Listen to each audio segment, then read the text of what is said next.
네, 우리 신명기 말씀은 가나안 땅에 들어갈 이스라엘 백성들이 가나안 땅에서 지켜야 될 율법과 규례입니다.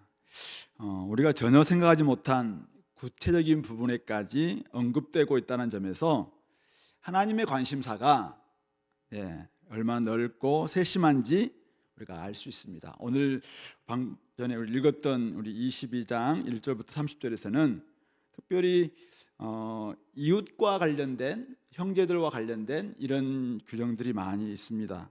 그래서 우리 이웃 사랑과 구별된 삶이란 무엇일까? 이런 것들, 이런 관점에서 본문을 한번 살펴보려고 합니다. 먼저 1절부터 4절, 이웃의 어려움을 못 본 채 하지 말라. 형제의 어려움이 있다면은 못 본 채 하지 말라. 이게 1절부터 4절의 주 내용입니다. 형제 소나 양이 길 잃은 것을 보거든 못 본 채 하지 말고 반드시 그것을 끌어다가 형제에게 돌려라. 형제가 내한테서 좀 멀리 있거나 좀 멀리 있기 때문에 사실은 데려다 주려면 귀찮겠죠. 아니면 네가 그를 어디 사는지 알지 못하거든 그 짐승을 네 집으로 끌고 가서 네 형제가 찾기까지 내게 두었다가 그에게 돌려줄지니라. 낙이라도 소나 양같이 귀한 것뿐만 아니라 나귀는 조금 이제 부정한 짐승인데 낙이라도 그렇게 하고 또 조금 옷 같은 거는 이제 사실은 중요하지 않을 수도 있는데 의복이라도 그렇게 해라. 그래서 형제가 잃어버린 어떤 것이든지 네가 얻거든 다 그리하고 여기도 못 본 채 하지 말라. 4절에서도 혹시 형제의 낙이나 소가 길에 넘어진 것을 보거든 못 본 채 하지 말고 너는 반드시 형제를 도와 그것을 일으킬지니라. 오늘 3번씩이나 못 본 채 하지 마라. 못 본 채 하지 마라. 못 본 채 하지 마라. 사람들이 우리가 사실은 이제 못 본 채 하고 싶어하는 이 심리가 있다는 것입니다. 우리는 귀찮잖아요.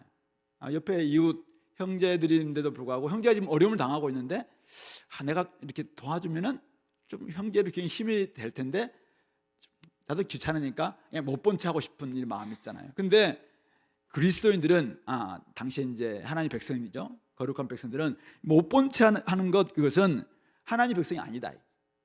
그런 점에서 하나님의 백성이라면 형제의 고통에 관심을 기울여야 된다.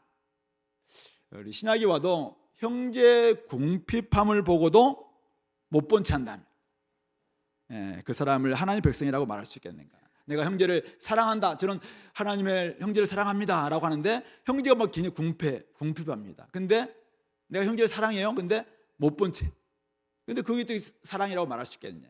사랑은 감정이 아니라 행동인데 당연히 형제가 궁핍함을 있으면은 사실은 말뿐만 아니라 행함과 진실함으로 사랑하는 것, 이게 바로 형제 사랑이다. 그런 점에서 우리가 못 본 채 해서는 안 된다. 못 본 채 반대말은 뭐예요? 지나친 본채. 못 본 채 반대말은 지나친 간섭이에요. 그러니까 감너라 배너라 하면서 또 어떤 사람들은 지나치게 간섭하는 사람 있잖아요. 이것도 사실은 형제를 피곤하게 만드는 일이에요. 형제 알아서 하는데 모든 걸 다 그냥 다 간섭을 해. 이것도 사실 좀 어렵습니다. 근데 진짜 형제가 좀 도움이 필요해요. 도움이 조금만 도와주면 사실은 일어설 수 있는데 그냥 못 본 채 하는 거예요. 이렇게 하는 것은 안 된다.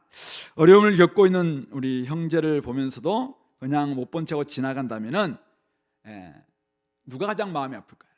오늘 이스라엘 백성들을 불러내서 이제 가나안 땅에 들어가서 함께 살려고 지금 이스라엘 백성들을 지금 불러서 지금 거룩한 백성 만들어서 지금 약속의 땅으로 이끌어내시는 하나님이 얼마나 내가 너희들 그렇게 하려고 너희들 구원했냐? 이런 마음이 들지 않겠냐? 그러므로 하나님의 마음을 아프게 하실 수 있다. 그래서 이것은 반드시 형제를 도와 그것들 일으켜라 이렇게 이야기하고 반드시라고. 반드시. 이 그리스도인들은 특별히 하나님의 사랑한다는 사람들은 형제를 사랑하고 이웃을 사랑하는 사람들이잖아요. 그렇다면은 형제나 이웃이 어려움을 당하고 있는 것을 본다면은 못 본 채 하지 말고 반드시 좀 도와줘라 라고 이야기하고 있는 것입니다. 이걸 현대적으로 한번 적용해 본다면은 힘들어하고 있는 직장이나 학교나 병원이나 또 여러분들의 가정이나 힘들어하고 있는 동료, 형제들이 있다면 어떻게 해야 됩니까? 가서 도와주면은 내가 힘들어. 좀 말 한마디도 걷어주면은 또 귀찮아.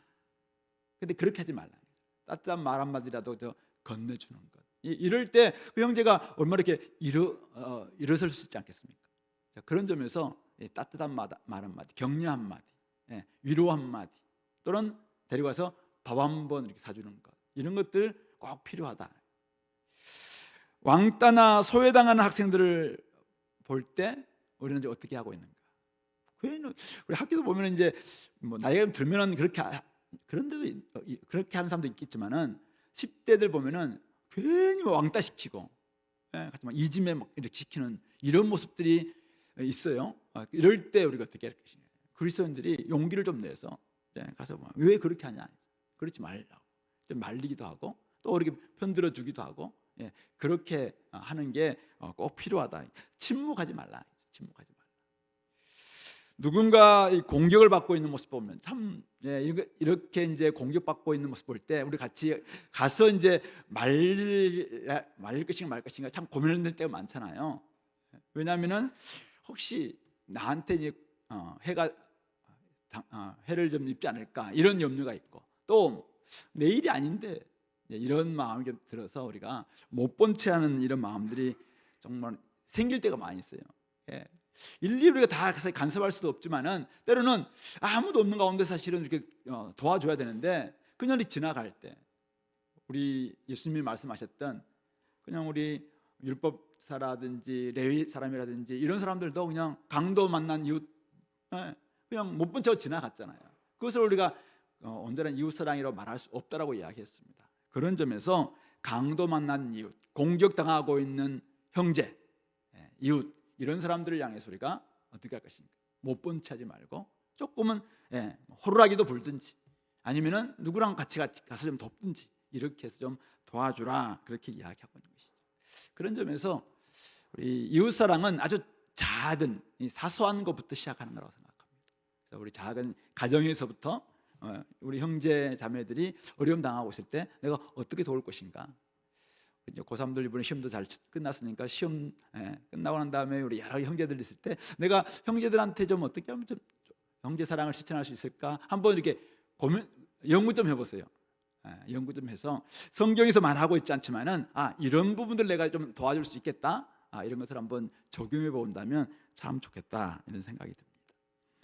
두 번째가 이제 5절부터 12절인데요. 한번 우리 하나씩 볼까요?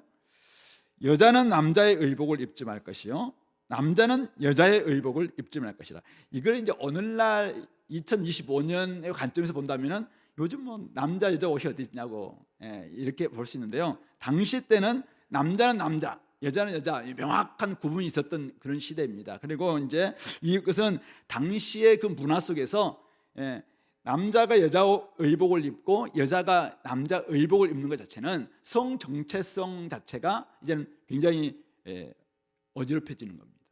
또 그리고 이 부분들은 뒤에 보시면 이같이 하는 자는 내 하나님 여호와께 가증한 자다라고 이야기하고 있습니다. 그러니까 여자가 남자 옷 입었다고 어떻게 하나님 앞에서 그렇게 가증한다는 말은 이방 우상 숭배하는 사람들 향해서 하나님께서 가증하다, 그래서 이제 악한 자라고 이야기하면서 뭐 심판하시는 그런 사람들이거든요. 근데 왜 이 여자 옷 입었다고 또 남자 옷 입었다고 이렇게 가증한 자라고 이야기하는가? 이것은 바로 당시의 문화 속에서 볼 때 이거는 가나안 땅의 이방 문화, 특별히 이방 신전에서 행하던 성적인 행동, 그것을 지금 그대로 행하는 것이라고 이야기하고 있습니다. 그래서 난교를 한다든지 이런 모습들 속에서 이것을 그대로 본받는 것, 그래서 남자나 여자나 정체성도 없는 가운데서 동성애를 한다든지 이렇게 하면서 옷을 바꿔 입고 이런 모습들입니다. 이런 모습들, 이것 때문에 하나님께서 그것은 가증한 일이다, 그렇게 이야기하고 있는 것이죠. 왜냐하면 그것은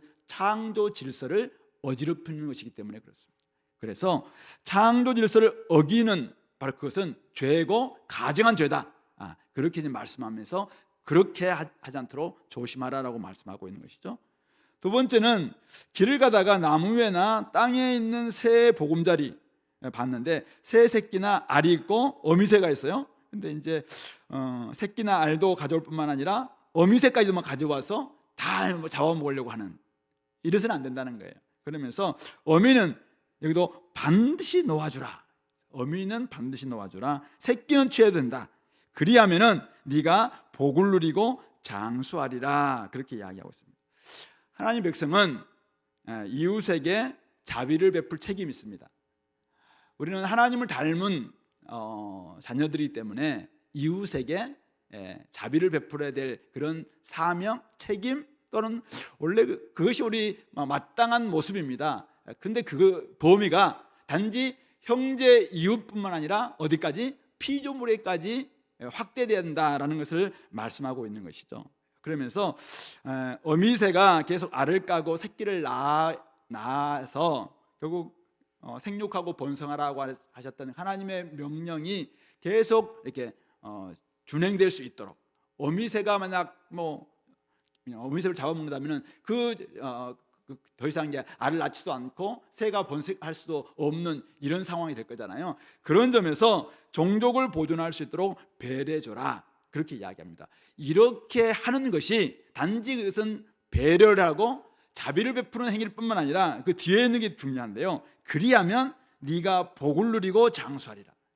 우리 십계명에 보면은 내 부모를 공경하라, 그렇게 할 때 하나님께서 네가 복을 누리고 장수하리라, 이렇게 이야기하고 있거든요. 이게 언약에 언약에 순종할 때 이 복을 누리고 장수한다, 이런 말씀이 나오는 거예요. 그러니까 결국은 이 언약에 순종한다는 것이 단지 부모님께 순종하는 것뿐만 아니라 또 우리 이웃에게 사랑을 베푸는 것뿐만 아니라 창조 세계까지, 피조물에게까지 자비를 베풀고 또 하나님의 명령대로 이렇게 행한다면은 그가 복을 누리고 장수하는, 약속의 땅에서 장수하는 이 언약의 복을 얻을 수 있다. 그런 점에서 하나님의 창조주이신 하나님의 뜻을 순종하는 것, 이것이 언약 백성의 책임이다라는 것을 말씀하고 있는 것 같습니다. 세 번째 영역인데요, 세 번째는 8절입니다. 네가 새 집을 지을 때 지붕에 난간을 만들어서 사람이 떨어지지 않게 하라. 그 피가 내 집에 돌아갈까 하노라. 우리는 이제 유대 나라의 그 가옥 구조는 지붕이 평평합니다. 평평해서 우리나라 이제 지붕 요즘 슬라브 지붕처럼 이렇게 되는데 거기에 막 난간이 없다. 난간이 없으면 어떻겠습니까? 거기에서 주로 이제 빨래도 널기도 하고, 그런 특별히 거기서는 곡식도 이렇게 널기도 하고, 다윗 같은 경우도 이제 위에 올라가서 이렇게 동네를 이렇게 보기도 하고 이렇게 했잖아요. 그런데 만약 난간이 없다 그러면 어떻게 해요? 위험해서 바로 떨어질 수도 있잖아요. 그러므로 말미암아 이 난간을 만들라. 그러니까 일하는 사람들한테도 요즘 우리 공사 현장에 보면은 그 밖에 치는 거, 안전하게 치는 걸 비계라고 하죠. 비계. 이걸 침으로 말미암아 일하는 사람들도 되게 안전하게 해야 될 하고, 그리고 결국은 나중에 이렇게 돈을 조금 덜 들이기 위해서 만약 그냥 난간을 만들지 않는다든지 그러면은 거기에 우리 아이들과 또 일하는 사람들이 또 아니면 살던 사람들이 떨어져서 죽을 수도 있잖아요. 그러므로 잠시 자기의 이익을 위해서 난간을 생략함으로 말미암아 나중에 더 큰 비용이 들 수 있다라는 부분들을 생각하면서 소잃고 외양간 고치는 그런 행동이 되지 않기 위해서라도 미리미리 어려움, 그러니까 사람들의 생명을, 목숨을 보존시키기 위한 안전을 위해서 난간을 만들어야 된다, 그런 이야기를 하고 있는 것입니다. 그렇게 할 때 이것은 좀 더 깊은 의미가 있는데, 만약 그렇게 하지 않게 되면 그 피가, 그러니까 무죄한 자가 난간에서 떨어짐으로 말미암아 죽게 되잖아요. 그러면 그 피가 결국은 그 땅을 더럽히는 거예요. 더럽힘으로 말미암아 그 피가 그 집에 돌아갈 수 있다. 언약의 땅을 더럽힘으로 말미암아 정말 하나님께서 늘 피의 이제 부르짖음을 들을 수 있기 때문에 어쨌든 이 사람 생명이 죽는 것, 이것은 하나님 앞에서 가장 안 좋은 것입니다. 그러니까 하나님은 가장 중요시 여기는 부분들이 사람의 생명이에요. 그러니까 생명을 위해서 정말 돈을 좀 드는다 할지라도 난간을 만들어라. 그렇게 할 때 안전할 수 있고 또 생명도 보존할 수 있다. 그것이 바로 하나님의 언약 사상하고도 같고 바로 약속의 땅을 또 그들에게 주셨던 그 의미와도 같은 것입니다. 그런 점에서 무죄한 자가 괜히 여기서 어떤 일 때문에 난간을 만들지 않음으로 말미암아 그냥 떨어져 진다면은 그것이 얼마나 하나님 마음을 아프게 하고 또 언약의 이 약속의 땅도 더럽힐 수 있다. 그 피로 말미암아 그런 점에서 난간을 만들라 그런 이야기를 하고 있습니다. 그리고 9절부터 11절은 두 종류를 섞지 말라는 것인데요. 내 포도원에 두 종자를 섞어 뿌리지 말라. 포도원에다가 이제 어떤 뭐 다른 씨와 같이 섞어서 뿌리지 말라. 그리하면 네가 뿌린 씨의 열매와 포도원의 소산을 다 빼앗길 수 있다. 이 포도밭이라면 포도만 뿌리라 이거죠. 그리고 다른 데 가서 이렇게 같이 막 섞이다 보면은 이게 지금 포도밭인지 아니면 밀밭인지 막 이렇게 좀 구분이 안 되는 이런 상황이 벌어질 수 있으니까 둘 다 빼앗길 수 있다. 둘 다 사실은 뭐 하나님께 바칠 수도 있다. 이런 의미도 가지고 있는데 어쨌든 그렇다는 것입니다. 뿐만 아니라 소와 나귀를 결의하여 갈지 말라. 소는 아까 얘기했다시피 정결한 동물, 나귀는 부정한 동물이에요. 근데 정결한 동물과 부정한 동물을 함께 한 쌍 이렇게 결의를 해서 멍에를 같이 메고 그렇게 밭을 갈지 말라 그렇게 이야기하고 있습니다. 또는 양털은 동물성의 털이고 배실은 식물성 또 실이잖아요. 그래서 어쨌든 이것을 같이 섞어 짠 것을 또 입지도 말라 그렇게 이야기하고 있습니다. 이게 정확하게 왜 이렇게 했는지 뭐 여러 가지 해석이 좀 있습니다만은 서로 어울리지 않는 것을 섞어 놓지 말라. 그러니까 순수성을 좀 유지해라. 그런 의미가 있는 것 같아요. 그런 점에서 이걸 영적인 의미로 이제 받아들인다면은 왜 이렇게 했을까? 그러니까 정한 소와 부정한 나귀를 같이 이렇게 결의를 해서 밭에 가는 모습을 보면서 사람들은 뭐 예배 드릴 때는 소는 정하고 나귀는 부정하다고 막 그렇게 이야기해놓고 뭐 자기가 편한다고 그냥 소와 나귀도 뭐 같이 결의해서 뭐 짓는 모습 보니까 그냥 이것은 말로만 그렇지 진짜 아무 때나 괜찮겠구나 이런 만약 모습을 보이게 되면은 만약 그 이방 사람들이 볼 때 저 사람들은 맨날 소는 거룩하고 나귀는 부정하다고 해놓고 뭐 일할 때는 똑같이 쓰네 이렇게 하면서 순수한 이 모습들을 다 사라지게 될 것이고 그렇게 되면은 뭐 우리와 다른 게 뭐야 하면서 이제 사실 이방 문화와 또 이 거룩한 문화가 같이 섞이는 것에 대해서도 그냥 용납할 수 있는 이런 하나의 근거가 될 수 있다는 것이죠. 그런 점에서 이것은 순수성을 유지해라. 순수한 가치를 살리는 쪽으로 섞어서 사용하지 말라. 이방인과 또 우리 신약에 오면은 그리스도인들과 믿지 않는 사람들이 같이 이렇게 멍에를 같이 매지 말라 이런 말들 있잖아요. 그런 부분에 있어서 빛과 어둠이 함께할 수 없고 그리스도와 벨리알이 함께할 수 없다. 그런 의미에서 순수하게 좀 보존해라 그런 의미가 있는 것 같습니다. 어쨌든 이교 신앙이 섞이지 않도록 이교 문화가 들어오는 틈을 주지 않도록 좀 순수성들 유지할 수 있도록 하나님 말씀 앞에 순종해라 이런 부분들이 오늘 이 9절부터 11절에 담겨 있는 내용이다. 그리고 12절 너희는 너희가 입는 겉옷의 내 귀에 술을 만들지어다. 술이 뭔가 테슬이라는 얘기인데 요즘 키링과 같은 것을 우리 옷에다가 이제 내 귀퉁이에다가 만들라. 그런데 오늘 이 본문에는 나와 있지 않습니다만은 우리 한번 찾아볼까요? 민수기 15장 37절부터 41절 말씀. 자, 221페이지예요. 자, 민수기 15장 37절부터 41절 말씀. 같이 한번 읽어볼까요? 여호와께서 모세에게 말씀하여 이르시되 이스라엘 자손에게 명령하여 대대로 그들의 옷단 귀에 술을 만들고 청색 끈을 그 귀에 술에 더하라. 이 술은 너희가 보고 여호와의 모든 계명을 기억하여 준행하고 너희를 방종하게 하는 자신의 마음과 눈의 욕심을 따라 음행하지 않게 하기 위함이라. 그리하여 너희가 내 모든 계명을 기억하고 행하면 너희의 하나님 앞에 거룩하리라. 나는 여호와 너희 하나님이라. 나는 너희의 하나님이 되려고 너희를 애굽 땅에서 인도하여 내었느니라. 나는 여호와 너희의 하나님이니라. 아멘. 이 겉옷에 술을 단다는 것은 무엇인가? 내가 한마디로 말해서 하나님의 백성입니다. 내가 하나님 말씀에 순종하는 사람입니다 라는 것을 드러내는 키링이에요. 표시예요. 표시. 그런 점에서 이 4개의 옷을 달라 이것은 앞에서 말했던 우리 모든 것들의 좀 완결 상징적인 의미가 있는 것입니다. 그러니까 우리는 때로는 우리 마음이 원하는 대로 막 살고 싶잖아요. 근데 하나님께서 그렇게 하지 말라고 지금 이런 규례를 하나씩 주고 계시잖아요. 근데 우리가 안 하고 싶을 때가 많이 있어요.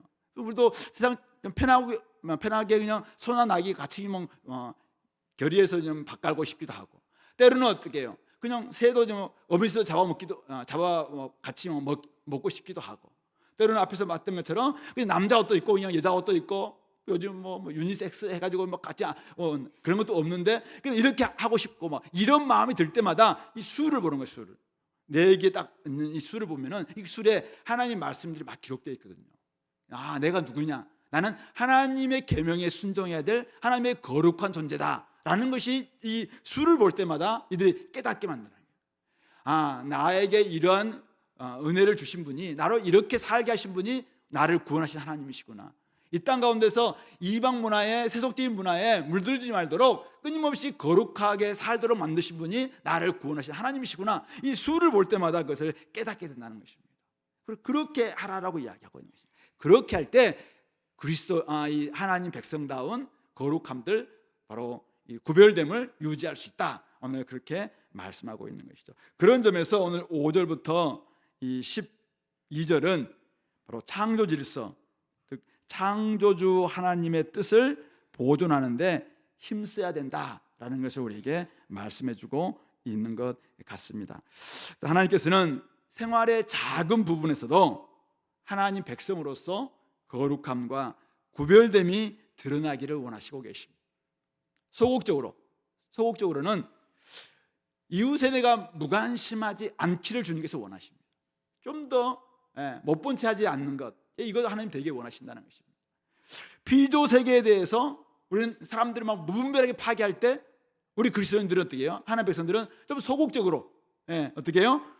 무분별한 파괴는 안 된다. 이쪽으로 우리는 사실은 그렇게 할 때 우리가 거룩성이 드러날 수 있다는 말씀이죠. 태도나 행동에서도 많은 사람들은 막 자기 원하는 대로 막 말하고 행동하고 그냥 사람을 대하고 이렇게 해요. 근데 우리는 좀 더 배려 있는 모습으로, 배려가 없는 모습, 이것은 그리스도인으로서 용납이 안 된다, 이렇게 생각하면서 좀 더 우리가 거룩한 하나님 백성다운 모습들을 보이기 위해서 하지 말아야 될 것은 무엇일까? 이것을 우리가 한번 생각해 보라는 거예요. 그리고 적극적으로는 성도는 하나님의 창조 질서를 유지할 사람들이에요. 그렇기 때문에 요즘 동성애라든지 성적인 이런 부분 기호가 따르지 하나님의 말씀이 중요하냐 이렇게 할 때 그것은 창조 질서 다 어지럽히는 것입니다. 그런 점에서 우리는 어떻게 해요? 이 땅의 문화가 어떻게 하고 사람들은 뭐라고 이야기한다 할지라도 하나님의 창조 질서가 무엇인가, 하나님 말씀이 무엇인가, 이것을 생각하고 그것을 지켜내기 위해서 부단히 애쓰는 사람, 이런 사람들이 바로 성도다라는 것을 말씀하고 있는 것입니다.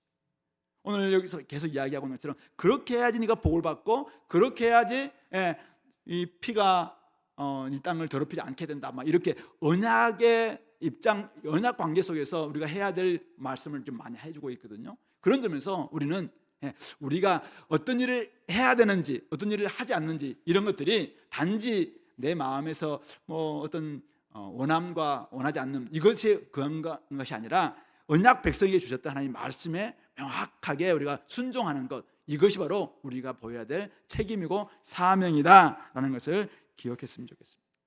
어쨌든 세상 문화를 무작정 따라가는 사람들이 아님을 기억하시기 바랍니다.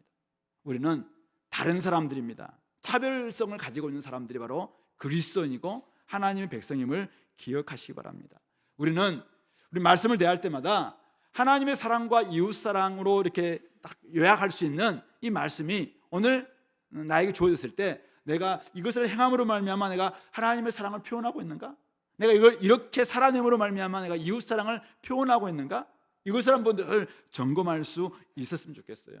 그래야지 우리 삶의 모든 영역, 작은 영역에 이르기까지 온전히 좀 회복이 되고, 그렇게 해서 하나님이 진짜 우리를 이 땅에 두신 목적 그대로 내가 있음으로 말미암아 차별적인 생각과 태도와 행동을 보이는 내가 있음으로 말미암아, 우리 공동체가 있음으로 말미암아, 여러분들이 있음으로 말미암아 그곳이 하나님의 뜻이 더 이루어지고 하나님의 창조 질서가 더욱더 확장되는, 지금 많은 사람들이 너무 창조 질서를 막 무너뜨리고 있잖아요. 그런데 우리 그리스도인들이 해야 될 일은 뭐예요? 하나님이 창조하신 그 질서를 유지하는 것입니다.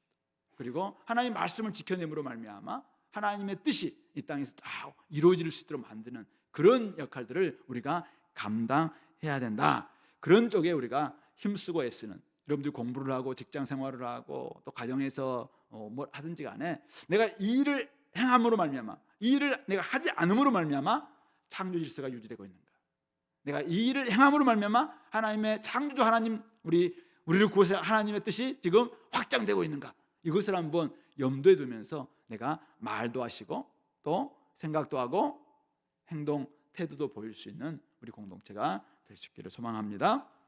이제 마지막 13절부터 30절은 성도덕,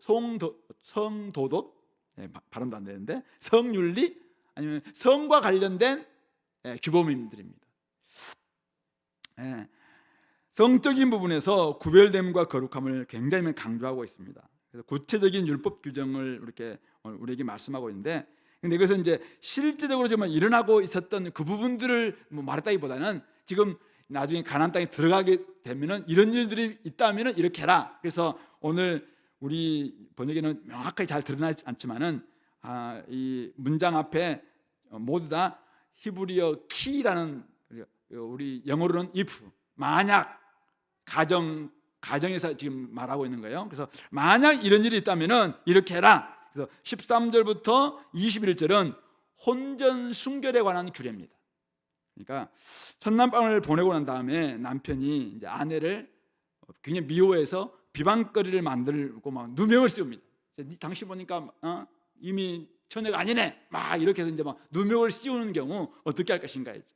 그래서 처녀의 부모는 처녀의 표를 가지고 성문의 장로들에게 가서 분명한 증거인 그 자리옷, 첫날밤을 보냈던 그 자리옷을 성읍 장로들에게 제출해서 이 사위가 자신의 딸을 미워해서 비방거리를 만들고 트집 잡았다는 이 증거를 제시할 것을 이야기하고 있습니다. 그래서 그렇게 해서 만약 이 사위가, 이 남자가 누명을 씌운 경우라면 어떻게 할 것인가, 그리고 만약 누명을 씌우지 않고 사실이라면 어떻게 할 것인가, 이 두 가지 경우를 가지고 이제 오늘 말씀하고 있는 것이죠. 누명을 씌우는 경우라면은 어떻게 해요? 17절입니다.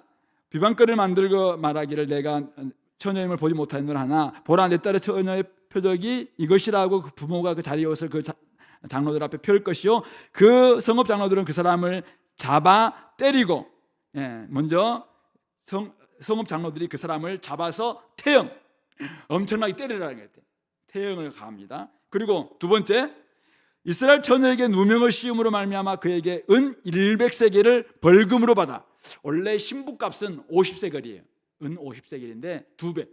이 신부에게도 이제는 못쓸 짓을 했고, 그리고 신부값도 이민이가 줘야 되고, 그리고 처녀가 아니다라고 막 누명을 씌웠던 그거에 대한 배상도 해줘야 돼. 그래서 100세겔을 벌금으로 그 아버지에게 줘라. 아버지가 너무 큰 상처를 받은 거예요. 그러니까 이제 신부값 플러스 그다음에 이 벌금까지, 그래서 100세겔을 줘라.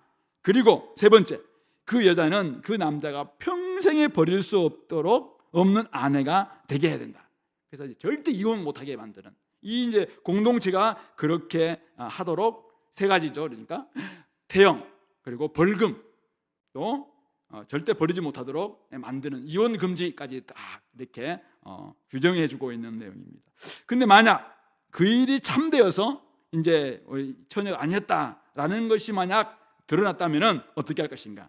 21절, 그 처녀를 그 아버지 집에서 끌어내고 성읍 사람들이 그를 돌로 쳐 죽여야 된다. 사형에 쳐야 된다. 이미 자기는 한마디로 음행을 한 사람이기 때문에 이거는 쳐 죽여야 된다. 그래서 그가 그 아버지의 집에서 창기의 행동을, 창녀처럼 행동을 해서 이스라엘 중에 악을 행했기 때문에 이렇게 된다. 너는 이와 같이 행하여 공동체에서 악을 제하라. 얼마나 무서운 이게 형벌인지 몰라요. 그러니까 이 음행, 간음을 행한 것, 이것은 엄청난 지금 형벌을 가할 것을 말씀하고 있는 것입니다. 하나님 주신 이 성을 오남용하는 것을 지금 철저히 방지하기 위한, 그래서 어쨌든 공동체에서 거짓말로 했다면은 거짓말한 사람들은 엄청난 또 벌금과 함께 맞고, 또 공동체에서 절대 이렇게 이혼하지 못하도록 만들어줄 뿐만 아니라, 만약 결혼을 속이면서 만약 바람을 피우고 간음을 행했다 그러면은 바로 사형에 처하면서 이 악을 공동체에서 제해야 된다, 그런 이야기를 하고 있는 것입니다. 두 번째 케이스가 있는데요, 22절입니다. 어떤 남자가 유부녀와 동침한 경우, 그 동침한 남자와 여자는 둘 다 어떻게 해요? 사형, 둘 다 죽이라는 것입니다. 그래서 이스라엘 중에 악을 제해야 된다. 그러니까 유부녀와 동침한 것은 둘 다 간음죄이기 때문에 바로 사형이라고 이야기하고 있습니다. 세 번째 케이스는 처녀인 여자가 남자와 약혼이에요. 이 약혼에서요, 약혼한 것은 이스라엘 공동체에서는 결혼한 것과 동일한 지금 동일한 어떤 효력을 발생하는데요. 어떤 남자가 그를 성읍 중에서 만나 동침하게 된다면, 성읍, 사람들이 많은 바로 그 도시에서 만약 두 사람이 이제 동침했다면은 그 둘을 다 성읍 문으로 끌어내고 그들을 돌로 쳐 죽이라. 그러니까 이것은 둘 다 사실은 같이 간음죄를 졌다고 이렇게 판단하는 것입니다. 그 사람이 소리 지르지 않았기 때문에 이 여자도 이거는 자발적이고 동의하에서 이루어진 것이다, 이렇게 생각하고 둘 다 죽일 것을 이야기하고 있습니다. 그 남자는 이웃의 아내를 욕보였고, 그 다음에 이 여자도 어쨌든 간음죄를 졌던 것이기 때문에 이 가운데서 악을 제할 것을 말씀하고 있습니다.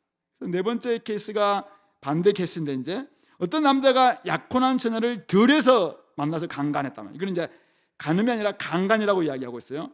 이거는 이제 강제로 한 것입니다. 이럴 때는 남자만 죽일 것이다, 이렇게 합니다. 왜냐하면 처녀에게는 아무것도 행하지 말 것은 그가 죽일 죄가 없다. 이 일은 사람이 일어나 그 이웃을 쳐 죽인 것과 같은 것이다. 그러면서 그 남자가 처녀를 들에서 만난 까닭에 이거 아무리 소리 질러도 그 사람을 구원할 사람이 없는 바로 그런 들에서 한 일이기 때문에 이것은 그 강간한 남자만 쳐 죽여서 공동체에서 악을 제해야 된다, 그렇게 이야기를 하고 있습니다. 마지막 케이스는 28절인데요. 만약 남자가 약혼하지 아니한 처녀, 그는 이제 진짜 순수한 처녀를, 이 남자도 결혼하지 않는 남자죠. 이럴 때 동침했다면 이 동침한 남자는 29절 그 처녀의 아버지에게 은 50세겔, 아까 신부값이 50세겔이라 했잖아요. 50세를 주고 자기 부인으로 맞이하면 된다는 거예요. 그래서 그 처녀를 아내로 삼을 것이다. 그가 그 처녀를 욕보였기 때문에 평생에 그를 버리지 못한다. 이미 부부관계를 맺었기 때문에 이 두 사람은 부부다라는 것을 이야기하고 있는 것이죠. 그러므로 더 이상 이제는 갈라설 수 없다. 적지 않은 돈을 지불했기 때문에 또 이혼하지 못하게 하는 경우도 있고, 어쨌든 또 신부 아버지에게도 또 상처를 입혔기 때문에 신부 아버지에게는 신부값을 주는, 이걸 통해서 어쨌든 이런 경우는 두 사람이 결혼할 수 있도록 만들어줘라, 그렇게 이야기를 하고 있습니다. 30절은 조금 다른 케이스인데요. 사람이 그의 아버지 안에 이제 계모를 취해서 아버지 하체를 드러내지 마라. 이 아버지 하체라고 기록되어 있는 이 단어는 하체 또는 날개, 의복, 이런 표현도 있는데요.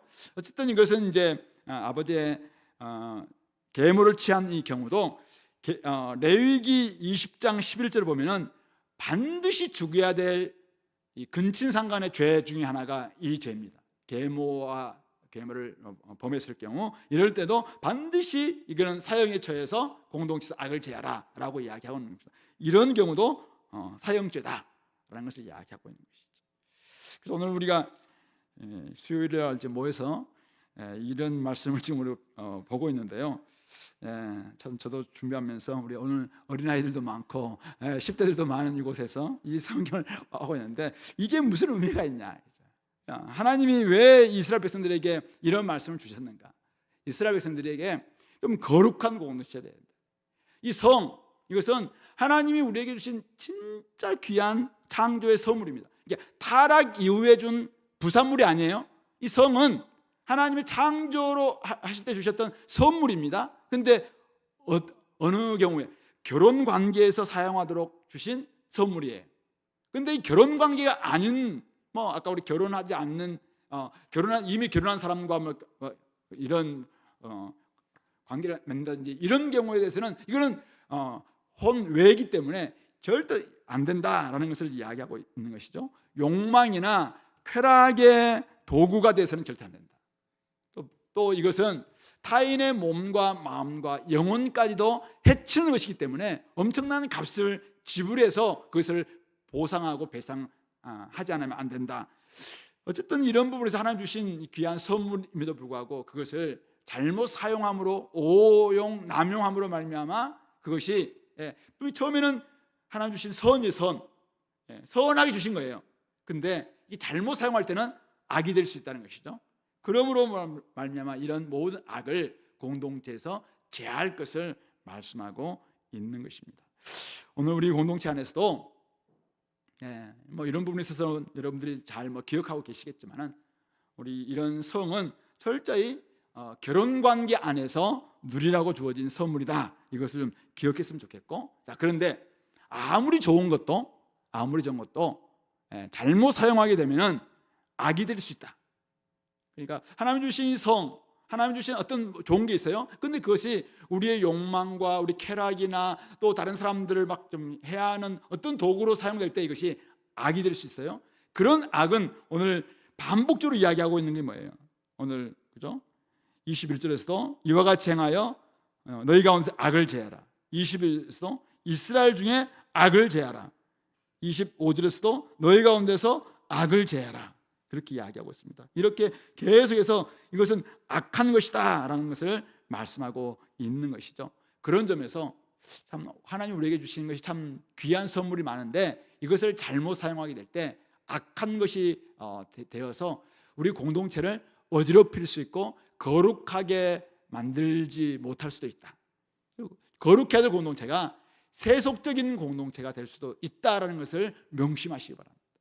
한 사람이 잘못 오용 남용하게 되면은 그런 문화가 공동체에 들어오게 되면 이게 그냥 순식간에 공동 전체에 악한 영향을 끼칠 수가 있어요. 누룩처럼.